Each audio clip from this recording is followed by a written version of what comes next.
An Nollaig. Tháinig an Nollaig. Bhí áthas ar na páistí. Tháinig San Nicolás oíche Nollaig. Thug sé bréagáin do na páistí. Fuair líam saidúraí agus tréin.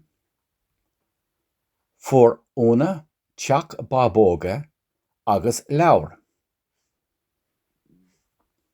Bhí na páistí ag sógara leis na bréagáin. Thug na páistí bronntanis do bhamaí agus do dhéadaí. Bhí áthas orthu go léir.